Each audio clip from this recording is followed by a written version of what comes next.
বলে সেটা বেশি ইফেক্টিভ হবে না?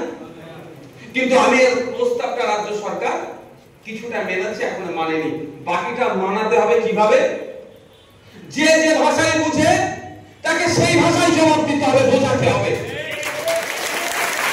যে যে ভাষায় বোঝে তাকে সেই ভাষায় জবাব দিতে হবে। অন্যথায় কি করবে? বলা হয়েছে আমাদেরকে সরকারি চাকরি দিয়েছে। আমার বোনের কথা শুনেছেন? আমি এর অনেক আগে বলে বেরিয়েছি এটা, যে আফরাজুল ভাইয়ের মেয়েকে আমাদের আপনার কি বলে মেয়েকে সরকারি চাকরি দিয়েছে, কিন্তু ৬,০০০ টাকা মাইনে। বিশ্বাস হলো তো? আপনারা দেখেছেন নাসির শেখ পাশে দাঁড়িয়েছে, শিখিয়ে দিও নয়। দেখুন কোনোদিন মাইক ধরেনি এত লোকের সামনে। আবার বাপের সেই দৃশ্যটা এখন মনে পড়ে যাচ্ছে, কিভাবে আলু বাপকে হত্যা করেছে। স্বাভাবিকভাবেই বলার সেই জায়গা থাকার সেই পাশে কনফিডেন্স দেওয়ার জন্য, ভরসা দেওয়ার জন্য পাশে থাকিয়েছে। এটা ভাববেন না যে ভাইজান শিখিয়ে দিচ্ছে, জিজ্ঞাসা করুন না। আর যদি অসত্য কথা বলে, আমি এখান থেকে মালদাতে তো তৃণমূলের এখন বড় বড় নেতা আছে, অনেক হুমকি চুমকি অনেক দিচ্ছে মানুষকে। সেই সমস্ত বহুবারী নেতাদের বলছি, অত দম থাকলে আমরা আফরাজুলের মেয়েকে ওর দিদিকে একটা সরকারি চাকরির ব্যবস্থা করে দিই, তাহলে শুধুমাত্র বন্যা বস্তান করে রেখে দিয়েছে, শুধুমাত্র বোমাবাজি গুলি ছুড়ে এই কাজ করে এই নেতাগুলোকে রেখে দিয়েছে। এই নেতাদের কথা একটা পাত্তা দেয় না। ফিরহাদ হাকিম সাহেব ছুটে এসেছিল না এমন আপনাদের বাড়িতে, অনেক প্রতিশ্রুতি দিয়েছিল। আজকে কোথায় ফিরহাদ হাকিম সাহেবের? আজকে ভোটের প্রয়োজন নাই, আজকে আমার আপনাদেরকে দেখিয়ে ভোট দিতে হবে না, ওই জন্য ভুলে গিয়েছে। কিন্তু আমার আপনাদের মেয়ের ৬,০০০ টাকার মাইনে কেন? পৃথিবীর ইতিহাস বাদ দিন, ভারতের ইতিহাসে সরকারি চাকরিতে ৬,০০০ টাকা মাইনে আছে? এটা কন্ট্রাকচুয়াল জব। আগামী দিনে যদি বার করা যায় কিছু করতে পারবেন না।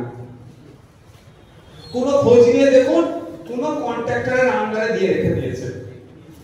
একটু বিস্তারিত গেলে কন্ট্রাক্টর চেঞ্জ হলে যদি চেঞ্জ করে দেয় আর চাকরি গেল। তাহলে ভাবতে পেরেছে। আর সেই সময় কি করছিল?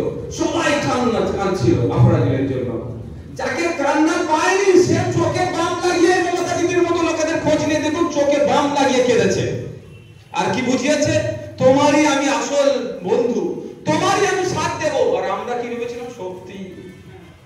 আমি এখনো বলছি সময় আছে, এখনো বলছি সময় আছে।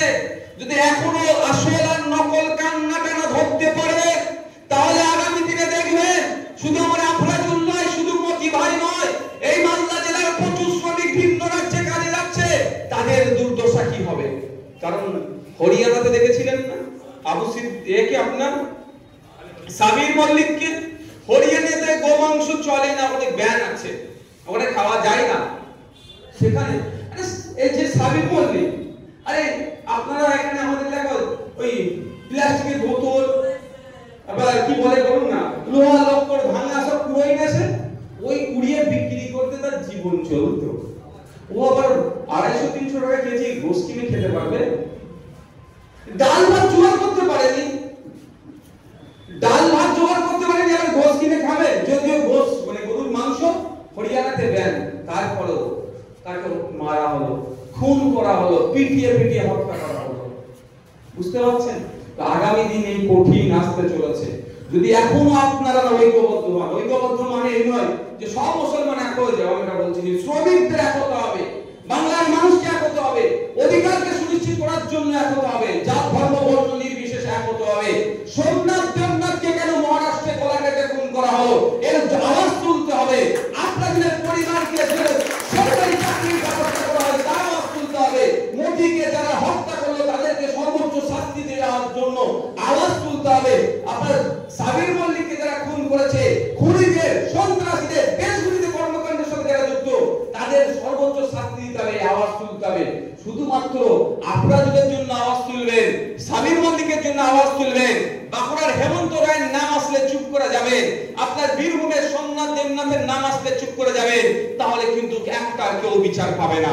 যদি সত্যিকারের বিচার পেতে চান, আমরা আফরাজুলের নিয়ে যতটা চিৎকার করব, সোমনাথ দেবনাথের জন্য ততটা চিৎকার করব। কারণ সব আমার বাংলার মানুষ, আমার বাংলার শ্রমিক, আমার ভাই, আমার পরিবারের মধ্যে তারা। তা বন্ধুগণ, আমি আজকে ঘুরে আসলাম, সত্যি আমাকে অবাক লাগলো যে আমরা কোন রাজ্যে বসবাস করছি।